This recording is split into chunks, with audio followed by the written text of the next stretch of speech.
കായലിൻ്റെ കാര്യം എന്താ പറഞ്ഞത്?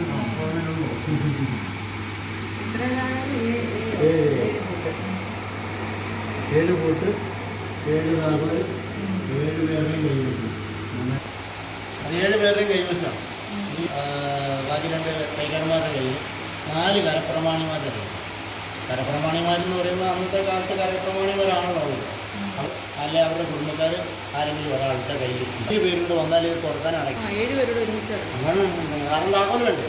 താക്കോലില്ലെങ്കിൽ ഇത് ഉറക്കുകയല്ലേ. 6 പേരും വന്നാലും ഓരോ ആൾ വന്നില്ലെങ്കിൽ ഇത് പാകം തുറന്നിരിക്കുക. അതാണ് അതിൻ്റെ വിഷയം. അപ്പോൾ നമുക്ക് ഇടുകാനും പറ്റത്തില്ല, തുറക്കാനും പറ്റും. അപ്പം 7 പേരും വന്നാൽ മാത്രമേ തുറക്കുള്ളൂ. അതാണ് അതിൻ്റെ അവസ്ഥ. കോൽത്താഴ് ഉണ്ടോ?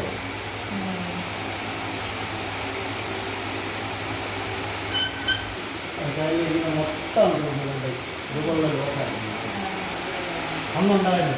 അപ്പം അല്ല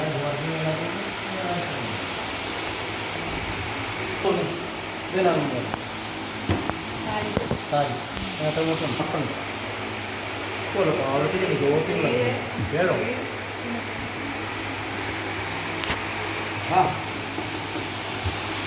സംശയിക്കണ്ട. എന്തായാലും പറഞ്ഞു എത്തിപ്പോകുന്നു ഉറപ്പാണ്.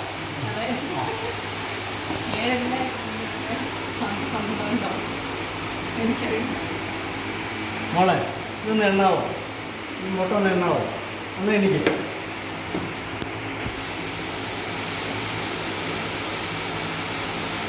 മുട്ട എണ്ണിക്കൂ.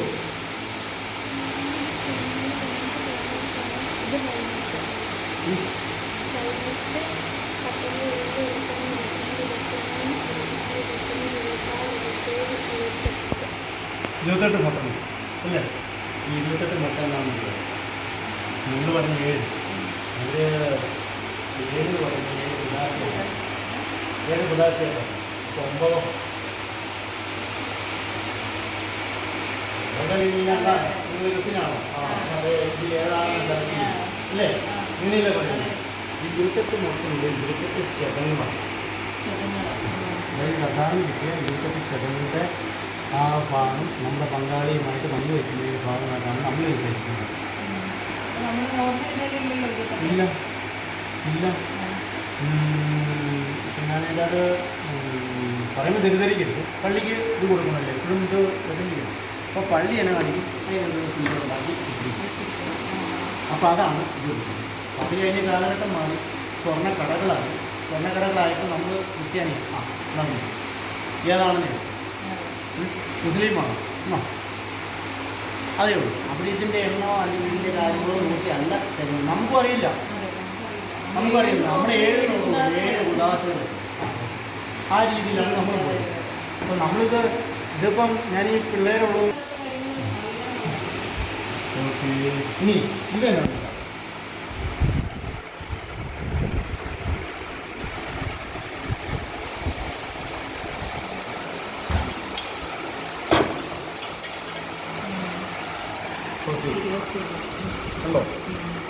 അപ്പോൾ അതിൻ്റെ അകത്ത് നമ്മൾ ആ അച്ഛനുള്ള ഭാഗം മാത്രം വൈകി അത് ഇത് ഞങ്ങളുടെ പണി എന്താണെന്ന് വെച്ചാൽ ഇത് അടിക്കുക എന്നുള്ളതാണ്. ചെറുതായിട്ട് അടിക്കുക എന്നുള്ളതാണ്. അപ്പോൾ ഇതിൻ്റെ അടിയിലൊരു ഡ്രോ ഉണ്ടാവും. ആ ഡ്രോയ്ക്കകത്ത് ചുടുക ഇതിങ്ങനെ അടിച്ചെടുക്കുന്നില്ല. അപ്പം അതിൻ്റെ ബാലൻസ് ഓർത്തിയുള്ളതില്ലേ നമുക്ക് തിന്നാറുണ്ടോ? അതിൻ്റെ അങ്ങോട്ട് പോയില്ല. ഇതിൻ്റെ ഈ പതിപ്പിന് മുന്നേ ഉള്ളത്, അതായത് പഴയ ഇതും ഇതുപോലെ ഡ്രോ ഉണ്ട്. ആ ഡ്രോയ്ക്കകത്ത് ഇങ്ങനെ ഇതുപോലെ ഇത് വർക്കിംഗ് അല്ലാതെ ആയപ്പോഴും ഇതെല്ലാം പഴയ കാലഘട്ടങ്ങളിൽ ഈ രാജാക്കന്മാരുടെയൊക്കെ കാലഘട്ടങ്ങളിൽ ഇതും അറിയാം. രാജാക്കന്മാരുടെയൊക്കെ കാലഘട്ടങ്ങളിലെ സ്വർണ്ണ നാണയം എണ്ണാൻ ഉപയോഗിച്ചിരുന്ന വസ്തുക്കൾ കിഴിയില്ല, സ്വർണ്ണ കിഴി അത് എണ്ണാൻ ഉപയോഗിച്ചിരുന്ന വസ്തുവാണ്. അതിൻ്റെ വലുതി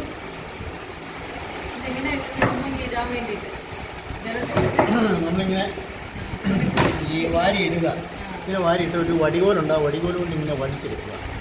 ആ വടിച്ചെടുത്ത് നിറഞ്ഞു കഴിയുമ്പോൾ വീട്ടിലൊന്നും കാണുന്നില്ല. ഈ കോളിലൂടെ വീഴുന്നേ ഉള്ളൂ. അതായത് പഴയ മഞ്ഞാടിക്കുഴിയിൽ മുട്ടിയുള്ളൂ 1 ഗ്രാം സാധനം. സ്വർണ്ണ നാണയമായിട്ട് വരും. അത് നമ്മളെടുത്ത് ഇതിങ്ങനെ എടുക്കുക, വാരുക, കടിക്കുക, അടുത്തത് ഇടുക. അപ്പോൾ ഇതുപോലെ എണ്ണാനുണ്ടായിരുന്ന അവസ്ഥ ഉണ്ടായിരുന്നു എന്നുള്ള മനസ്സിലായി. തോല് കൊണ്ടുള്ള ക്ലാപ്പ, തോലുണ്ട്. അപ്പം ഇതുപോലുള്ള 7 ക്ലാപ്പ് ഉപയോഗിച്ചിട്ടാണ് നമ്മൾ മുന്നത്തെ പണിയുണ്ട്. വലിയ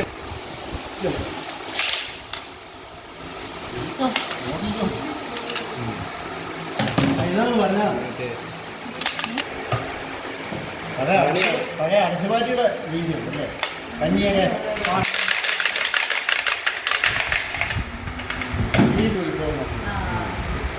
വരമണി വർക്കിംഗ് അല്ലാത്തതുകൊണ്ട് ഞാൻ ഉപയോഗിക്കുന്നില്ല. ഇനി തൊപ്പിപ്പാളയൊക്കെ ഇറക്കി പിന്നെ ലെവൽ ചെയ്യാൻ വേണ്ടിയിട്ട് നിലം തല്ലി ലെവൽ ചെയ്യുന്നതിന് വേണ്ടി ഉപയോഗിക്കും.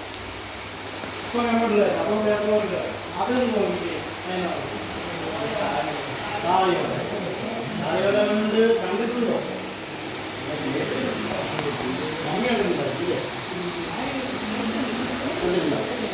ഓരോ വർഷത്തേ ഇല്ല. LKG UKG ഒക്കെയാണോ?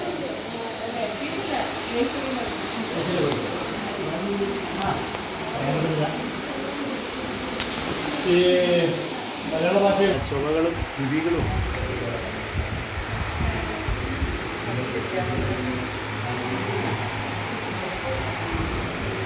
ഓലയായിട്ടുള്ളത്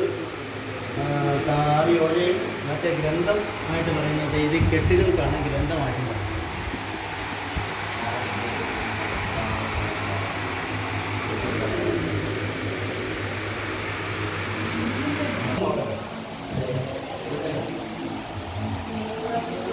ആണോ? 2012 30,000 രൂപയ്ക്ക് അഭിനയം വാങ്ങി.